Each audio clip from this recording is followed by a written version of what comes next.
If Trump does it, it must be wrong.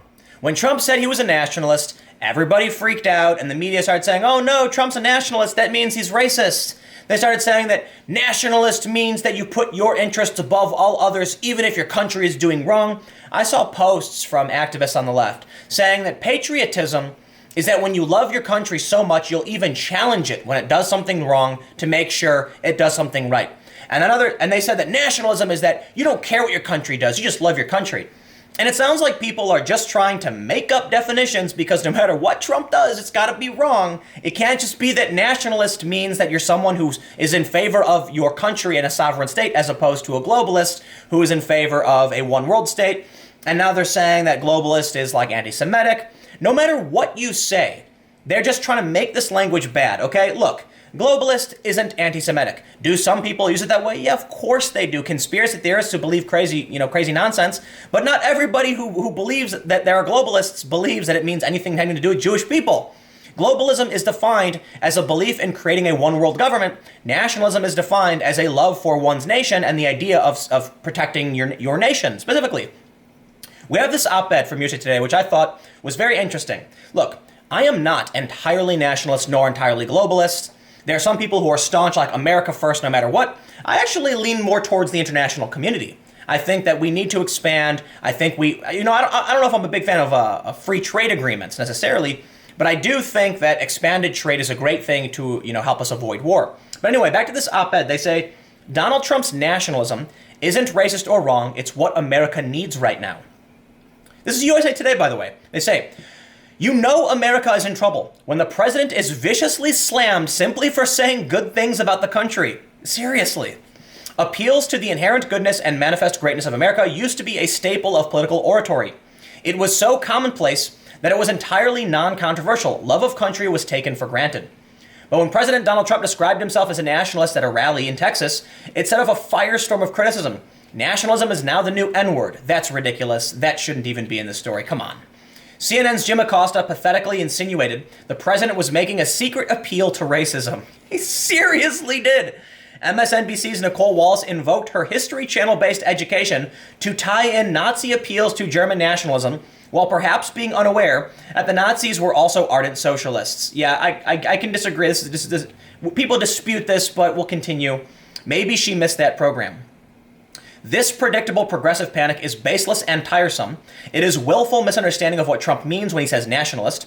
The president framed the term against globalist, which in his words is a person that wants the globe to do well, frankly not caring about the country so much. This has always been part of the president's America First agenda, to represent U.S. interests in dealings abroad rather than promoting the internationalist agenda of his predecessors or of both parties. They say nationalism as a response to the left's tribalism. Trump's nationalism is also a patriotic appeal for national unity and pride. It is a response to progressive tribalism, which seeks to divide the country into grievance groups and promote a narrative of shame. Decades of revisionist history and grievance ideology have corrupted the American story. The left defines politics in terms of the alleged oppressed. That forms the root of their demands as perpetrated victims. Any notion that the United States is praiseworthy disrupts their relentless quest for proof of victimhood. Thus, when New York Governor Andrew Cuomo said America was never that great, he was simply expressing the dominant progressive view in very mild terms. And let's be clear. Actually, you can't really see it, but I just got a Thomas Jefferson coin thing.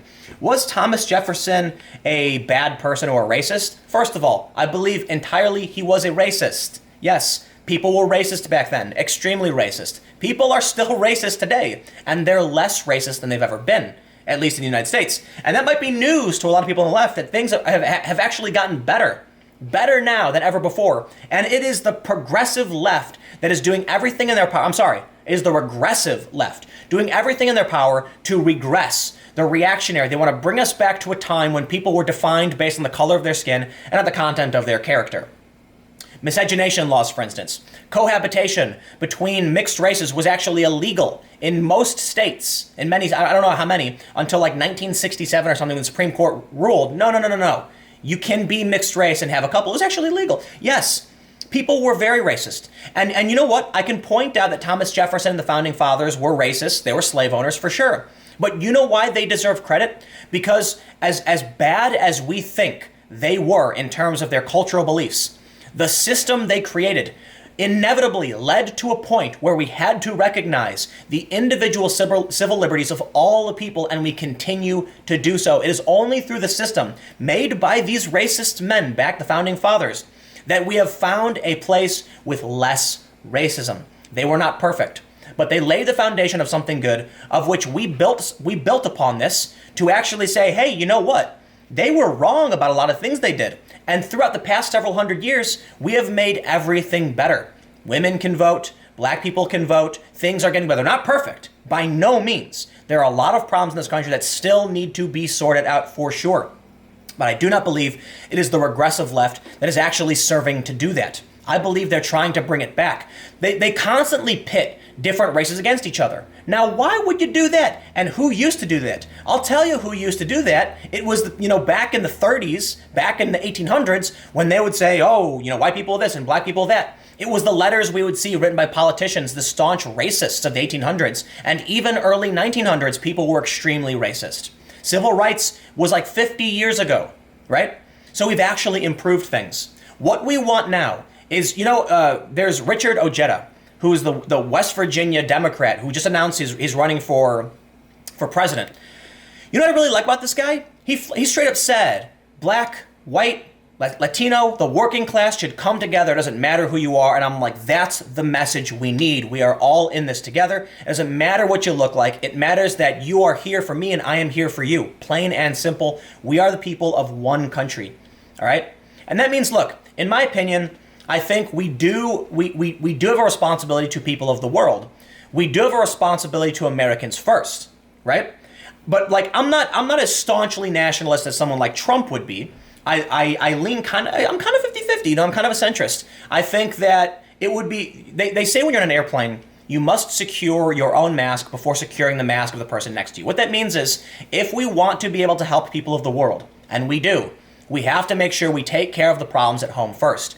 We have a massive homeless problem. Let's solve that before trying to solve homeless problems elsewhere. Or at least, let's allocate 80% of our resources to our own homeless to improve our economy and better our country, and then use a little bit extra to help everyone else. I think it's fair to say that.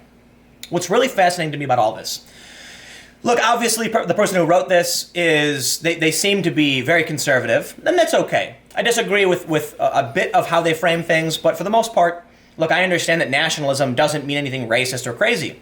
But here's what I want to point out. Kyrsten Sinema, she is now projected to win in Arizona as a senator. And they call her the centrist candidate, Kyrsten Sinema. They say, this was from October, she could be close to becoming the state's first Democratic senator in 20 years. A Democrat winning in Arizona for the first time in 20 years. Really interesting. Clearly, she must have been a far-left progressive, because that's what the Democrats keep saying we need. More far-left open borders nonsense. Oh, wait. The Democrat who won in Arizona, presumably right now, it looks like she won, Kyrsten Sinema, has voted with Republicans on border protection and an immigration policy. She ran as a centrist, and it worked. Why? Because most people in this country actually agree on many of the same issues, and the fringe lefties do not represent the Democratic Party. The problem is, they keep pushing them at a national level. When they parade around Alexandria Ocasio-Cortez claiming she's the future, yeah, sorry, she isn't. She won her district because of the primary, because she's in a D+30 district. That's why she won. The guy she was running against, what's his name, Anthony Pappas or something, didn't even have a campaign website. He didn't even campaign, because it's presumed that he wouldn't win anyway, so he didn't. Maybe people in those districts should actually start campaigning, but they don't. The point is, I have seen these memes where they claim that Alexandria Ocasio-Cortez won the vote in her district by 78%. She won with 78% of the vote, as if that means anything. No one competed against her. What you're telling me is that she was essentially unopposed in a D+30% district and only got D+28. It's actually not that great, right? Joe Crowley actually pulled in 3% of the vote. The point is, They take people like Cortez, who won off of this weird scenario, and act like she represents the new face of the party. But who actually wins? It's the centrists. So back to the original point about Trump and nationalism. When Trump talked about building a border barrier, build the wall, sure, it's a more extreme, hyperbolic form of the rhetoric, but Hillary Clinton and Barack Obama were also in favor of that. Bernie Sanders was in favor of that. What happened to regular Democrats in this country saying America is great? What happened to regular Democrats on the left saying we respect our veterans?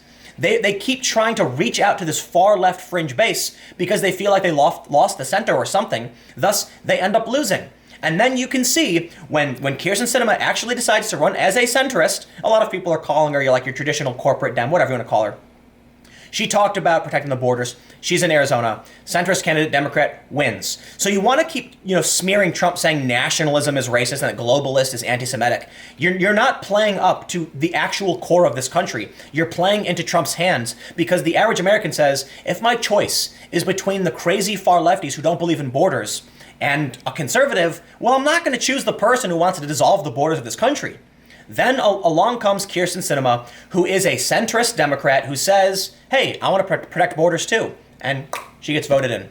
There you go. Anyway, the point is, I think it's really interesting to see USA Today running this op-ed saying nationalism isn't racist, it's what we need, because Americans do need to come together. We need to bridge the divide. Anyway, thanks for hanging out. I'm going to have more videos on my main channel tomorrow at 4 p.m., so I'll see you all then.